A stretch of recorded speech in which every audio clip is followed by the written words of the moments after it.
The world knows the name Jeffrey Epstein. We know about his horrific crimes, his private island, and the powerful people he surrounded himself with. It's a story of monstrous abuse and justice denied. But underneath the story we all know lies a deeper, darker mystery. A mystery that's rarely talked about, but is the key to understanding everything. Where did all the money come from? Jeffrey Epstein is about to cost Deutsche Bank $150 million. That is the penalty the German lender will pay for oversight failures, including services it provided to the disgraced financier. To understand the financial empire Jeffrey Epstein would one day build, we have to go back to the beginning. Before the billionaires and the private jets, there was a massive Ponzi scheme. In the late 80s, Epstein was involved with a company called Towers Financial Corporation, run by a notorious fraudster named Steven Hoffenberg. The company was, in reality, one of the largest Ponzi schemes in American history at the time. Where did all the money come from? How did he get rich? So one of the people that Vicky Ward interviewed in 2002 was a guy that Jeffrey Epstein had helped send to jail, a guy named Steven Hoffenberg, who ran a company called Towers Financial. It was engaged in a Ponzi scheme. He had taken $100 million from Hoffenberg, from the company. Hoffenberg would later claim in sworn affidavits that Epstein was his wingman and the mastermind of the scheme, using his intelligence to structure the fraudulent deals. While Epstein was never charged, Hoffenberg went to prison for 20 years. Jeffrey Epstein walked away, not only free, but with the blueprint for financial deception he would use for the rest of his life. He had learned a critical lesson: how to operate in the gray areas of high finance, how to get close to power, and how to get away with it. This was the foundation for everything that came next. In 1996, Jeffrey Epstein reported an income of $2.6 million. Just 4 years later, in the year 2000, his reported income was over $63 million. What happened in between? He found his whale. Leslie Wexner, the billionaire retail mogul, became Epstein's one and only client. But client doesn't begin to describe their relationship. Wexner gave Epstein something almost unheard of in the financial world: a sweeping power of attorney. This document gave Epstein the authority to sign checks, hire and fire people, buy and sell property, and even manage the construction of Wexner's yacht, all with Wexner's money. The very mansion on the Upper East Side that would become infamous as Epstein's home, it was bought by Leslie Wexner, only to be transferred to Epstein for, quote, $1.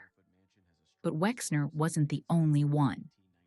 Leon Black, the co-founder of Apollo Global Management, another giant of Wall Street, paid Epstein a staggering sum for tax and estate planning advice. How much?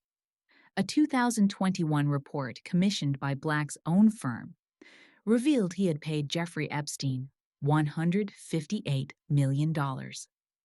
The report found no evidence Black was aware of Epstein's criminal activity, but the sheer size of the payments for advice remains a central mystery. This small circle of billionaires wasn't just his clients. They were the financial engine that made his entire criminal enterprise possible. With hundreds of millions of dollars flowing in from his billionaire associates, Epstein needed a place to put it. And to do that, he needed the help of some of the biggest names in banking. Lawsuits filed by victims and investigations by regulators paint a damning picture. They allege that banks like JPMorgan Chase and Deutsche Bank knew about Epstein's activities. They saw millions of dollars being withdrawn in cash, payments to numerous young women with Eastern European names, and payments for victim settlements. Despite thousands of internal alerts, they continued to do business with him for years. In 2023, JPMorgan Chase agreed to pay $290 million to settle a lawsuit brought by Epstein's victims, who accused the bank of being the financial hub of his trafficking operation. At the same time, Epstein was making a home in the U.S. Virgin Islands.